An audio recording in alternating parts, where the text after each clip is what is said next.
What's up, everybody? Welcome to Podcast Now. I'm Alex, and in this video, I want to talk about Gotham Knights going to San Diego Comic-Con. Now, that is already pretty exciting. I think that means we're going to get an okay amount of stuff, and the purpose of this video is to kind of talk about that. What will we see from them at San Diego Comic-Con? Now, they give us a little, like a little blurb. You know, it's not much on the website, but it literally just says, Warner Bros. Games is giving fans a behind-the-scenes look at the Gotham Knights and Multiverses video game with the cast and creators. So Multiverses actually went first. They announced that they were going to San Diego Comic-Con first, and then Gotham Knights kind of followed. I think like Matthew Lillard and even like Tara Strong, so some of the literal cast of Multiverses is going to be there. So I would imagine some of the Knights of Gotham Knights would be there as well. Now, again, that's kind of like a generic, again, like description. It doesn't tell you anything. It just says, you know, behind the scenes look. So whatever that means, right? Now, here's the deal. It seems like they're, well, and we don't have too much to go off of, but it seems like they could be following a very loose timeline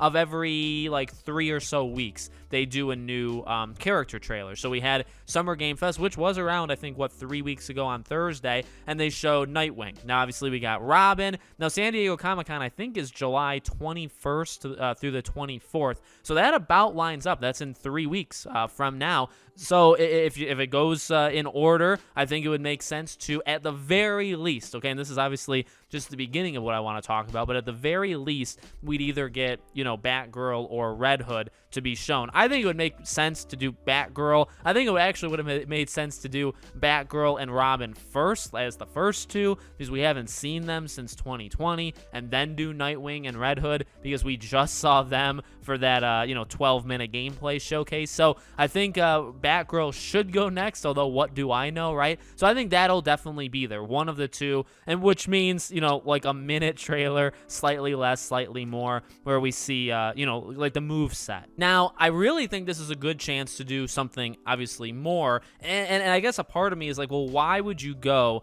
to San Diego Comic-Con to not show anything else? Like, I kind of go back and forth in my own mind, where it's like, well, when they answer questions or they're just talking, like, would they not, they'd want to not give things away, but then at the same time, again, it's like, why would you go then? Just do a Q&A on Discord, and you don't have, you can give away the info you want to give. You don't have to go there. You don't have to kind of like make it a big deal. Now, I know, sometimes at these conventions, right? Sometimes the show is, or like when they're there, sometimes it's awesome. Sometimes they do give like brand new things, and sometimes it is the question of, why did you even show up, right? In general, for any kind of panel, that question is asked at the end of it, right?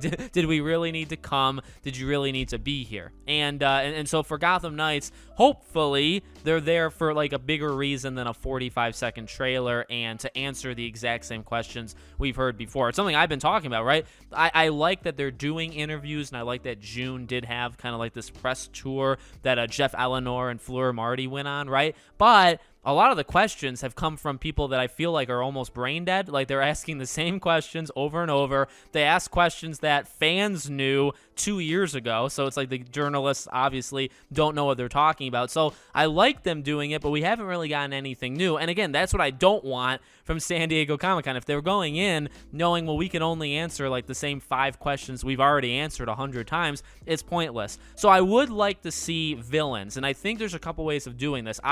I think you could do it through like sketch art. Like if they wanted to say, hey, here's some like rough drafts of some of the characters in Gotham Knights. That could be a fun way of like, well, it is behind the scenes because you're showing kind of an early look, right? Like what was pre-development like of this game. So you show like artist stuff, and you could show, hey, here's a sketch of Joker. Now, would they do it like that? Maybe, maybe not. I mean, it's just a suggestion. They don't have to actually do it. They could show a trailer, right? They could talk about it. The easiest way would just be to mention it. And again, that is again, a positive and I guess a negative, right? Where they could just be answering the same questions. On the other side of things, they're in a public setting. They have the chance to say some stuff. We may flat out learn some new stuff through their words. They may say something about how many districts are in the game, or again, how many villains. Like, do they drop a number? Do they say, yeah, there's 13 side villains in this game? I mean, it realistically is something you could drop in a question if they want to. Again, like if they're they're going in knowing they want to keep side villains secret, they're not going to say it, right? But if they go and they, a little willy-nilly, they don't really care, or it's time to announce it, you could hear that stuff. So the interviewing, question part is going to be interesting. The Batgirl or Red Hood trailer, it's not going to move the needle all that much. Although I thought that with the Robin trailer, and the Robin trailer was actually rather good, right? So maybe they do show something for Batgirl that makes people really excited, or same thing for Red Hood, right? We'll have to see. But I think, the big thing, do like a villain-centered trailer at some point. I really think it's possible. At least it's possible if you have more than like 2 villains, right? If it's just the Court of Owls and Mr. Freeze, then I don't think you're going to be able to put a trailer together for it. But if you have more than one side villain, which I imagine they do, then I think you could. So that's what I'm very much hoping for. But again, I mean, maybe we get that through art. Maybe we get that through an interview question. Those are going to be the things to kind of look out for. So I don't know the date, but of course I'll be, covering it. I'm not going to go, but I'll be watching at home. And if there's anything obviously that stands out, we'll definitely cover it. Again, it's that Thursday. I think it's the 21st through the 24th. It's the Thursday through the Sunday. So we'll just have to keep our eyes open. Let me know what you guys think. Make sure you guys are subscribed, bell icon turned on, so all these videos go up. If you want to follow me or support me anywhere else, all my social media links, including our Patreon, is in the description below. Thank you guys for watching, and I hope to see you all on the next video.